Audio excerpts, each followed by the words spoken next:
क्या नाम है आपका? अभिषेक ठक्कर। अभिषेक जी, क्या निर्वाचित हुए हैं? अभी किस पद पर हुए हैं? मैं प्रदेश महासचिव पद पर निर्वाचित हुआ हूँ यूथ कांग्रेस के मध्य प्रदेश का। बहुत बहुत बधाई सबसे पहले आपको। धन्यवाद।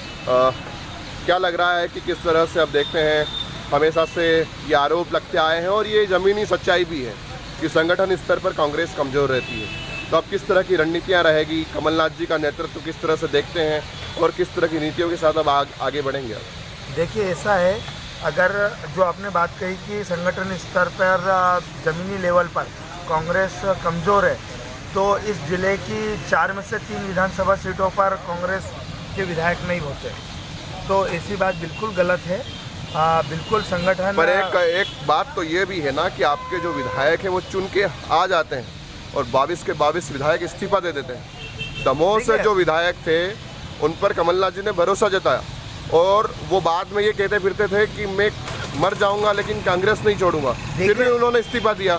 तो मैं ये कहना चाहता हूँ कि ये निष्ठा वाली जो बात है, उसके लिए किस तरह के आप अब जो है कार्यक्रम करेंगे, किस तरह से युवाओं को जोड़ेंगे, अच्छे युवाओं को जोड़ेंगे, अच्छे मानस वाले युवाओं को जोड़ेंगे?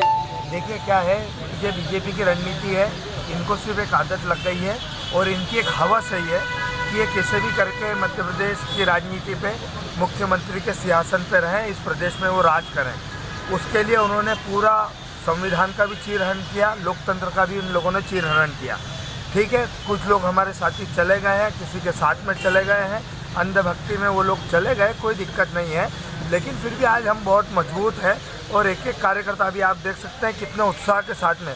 अभी पिछले ही महीने हम लोग हारे हैं, हम ये चुनाव मध्य प्रदेश में से हमारी सरकार हारी है, उपचुनाव हम लोग हारे हैं, लेकिन जिस उत्साह के साथ में युवाओं ने बढ़ चढ़ करके यूथ कांग्रेस साथियों ने इस चुनाव में हिस्सा लिया है, तो ये बताता है कि हमारे संगठन में लोकतंत्र स्थापित है और ये लोकतंत्र हमारे संगठन से निकल करके आने वाले इस देश के लोकतंत्र पर भी आएगा। और मध्य प्रदेश की हम अगर बात करें, मध्य प्रदेश में कौन कौन से मुद्दे आपको लगते हैं जिन पर आप नज़र रखेंगे? देखिए, सबसे पहली बात, आप सभी जानते हैं कि किसानों का सबसे बड़ा मुद्दा है। किसान इस समय में बहुत ज़्यादा मायूस है, वो उसको मौसम ने अगर मायूस किया है तो उसकी तकलीफ़ है, कोई हानि हो गई है तो उसकी मायूसी है। तो मेरा ये कहना है कि किसानों की बात और युवाओं की बात है। आज सबसे बड़ी समस्या रोजगार की। रोजगार कहाँ मिल रहा है बताओ आप?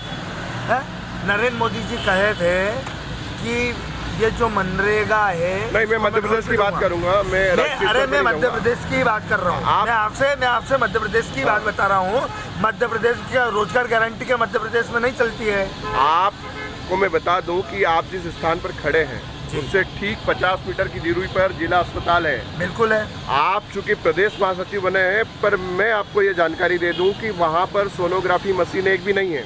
वहाँ पर सुनिए आप, उसके बाद जो आग फोड़वा कांड हुआ था, क्या आपको पता है कि उसके जो पीड़ित लोग हैं उनको अभी पेंशन मिली है? क्या आपको एथेंटिक जानकारी? नहीं मिली है। ये हमारे संज्ञान में है, लेकिन अभी चूंकि अपना देश और अपना मध्य प्रदेश इस महामारी के बीच में से गुजर रहा है, कोरोना महामारी के, तो उसके लिए हम लोग इसमें रुके हुए हैं। क्यों जनहित मुद्दों पर ये वाली प्रतिक्रिया क्यों? रैलियां तो आपने भी की, रैलियां तो बीजेपी ने भी की, दोनों ने रैलियां की, जमकर रैलियां की, तब कोविड का पालन नहीं। मेरे जन मुद्दों पर आप ये कोविड का प्रोटोकॉल क्यों लागू कर रहे हैं? नहीं, कोविड का प्रोटोकॉल वाली बात नहीं है। उसके अंदर ये बात है, जो भी स्वास्थ्य कर्मी लोग जो ये काम कर रहे हैं उनके खिलाफ अभी हम कोई आंदोलन नहीं करना चाहते, क्योंकि इतने संकट के समय में वो कोरोना, मैं उनके खिलाफ आंदोलन की बात नहीं कर रहा। हाँ। आप सत्याग्रह कर सकते हैं, आप आवेदन दे सकते हैं, आप ध्यानाकर्षण में ये मामला उनके संज्ञान में दिलवा सकते हैं कि इस तरह की अव्यवस्था है। विपक्ष का काम केवल रोड पर ही आना नहीं है, संवैधानिक रूप से भी संज्ञान में लाना है विषय को। आने वाले समय में हमारे माननीय विधायक जी और हमारे सभी लोग इसको आपके वहाँ पर विधानसभा सत्र में भी इस बातों को उठाएंगे और हम पूरी ताकत के साथ में रोड पर खड़े रहेंगे। हमारा काम है रोड पर खड़े रह करके जनहित के मुद्दों को उठाना। हाँ, और जो हमारे विधायक लोग हैं, हमारे मार्गदर्शक हैं आदरणीय, वो सब लोग विधानसभा में भी इसको उठाएं। भारतीय जनता पार्टी एक वो लक्ष्य लेकर चलती है कि हम इतने समय में इतने लाख या हजार युवा जो है जोड़ेंगे। आप कौन सा लक्ष्य ले रहे हैं? कैसे जोड़ेंगे? मिस कॉल से मिस कॉल से जोड़ेंगे, जी जिसका आता नहीं पता नहीं उसको जोड़ेंगे। कोरोना चल रहा है तो आपका चुनाव भी उससे ऑनलाइन ही हुआ है। हमारा चुनाव ऑनलाइन हुआ है, लेकिन हमारे जो सदस्य बने थे वो सुनियोजित और सुव्यवस्थित बने थे।